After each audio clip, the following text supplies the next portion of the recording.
किए एही केशव प्रसाद कहीं खबर कागज आरंभ करी सोशल मीडिया रे चर्चार विषय होइछन्ति से। उत्तर प्रदेश रे बीजेपी को चर्चित चेहरा कराइबारे कौन रही भूमिका, तांकर केउ बयान एबे बीजेपी दल रे एक नुआ मोड़ आनिछि।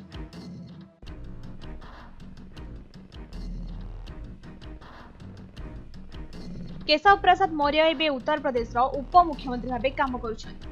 से भारतीय जनता पार्टी बा बीजेपी रो सांसद अटंती। राजनीति क्षेत्र में पाद थापिया पूर्व से अनेक सामाजिक काम लिप्त थे।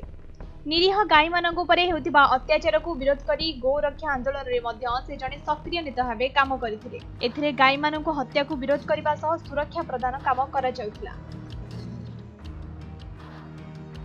या छड़ा 2017 निर्वाचन पूर्व से बीजेपी राज्य सभापति भाव काम करुଥିଲେ। 2017 बीजेपी क्षमतार आसिला। योगी आदित्यनाथ मुख्यमंत्री भाव दायित्व नेबे और केशव प्रसाद को उप मुख्यमंत्री भाव नियुक्ति करागला। मात्र मौर्यंक समर्थक माने भाबिथिले कि मौर्य को मुख्यमंत्री कराजिबो, मात्र सेपरी हेला नाही।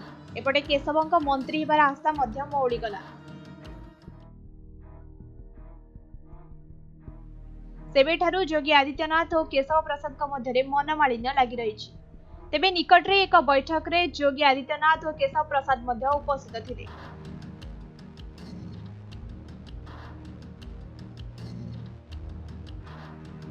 तेबे केशव को कहिबार सुजोग मिलिथिला।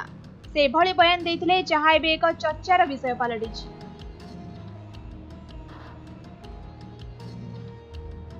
से कहिथिले कि संगठन सरकारंकठु बड़ अटे और सर्वदा बड़ रहिबो। जदि आमे तांको क्यारियर उपरे नजर पकाइबा, केशव प्रसाद मौर्य 1969 रे जन्म ग्रहण करथिले। पर से आलापादरु हिंदी साहित्य रे पढ़ा आरंभ करथिले। यह सह पितांको चाष करिबारे मध्य से सहाय्य करुथिले।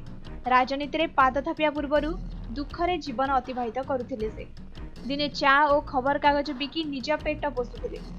2014 रु 2017 जाए लोकसभा सांसद भाबे से काम करथिले। एहा सह आरएसएस बा राष्ट्रीय स्वयंसेवक संघ रे मध्य काम करथिले। राजनीति जीवन आरंभरु लगातार 2 थर हार रो सामना करथिले। 2012 रे सिराथुरु विजयी होइथिले।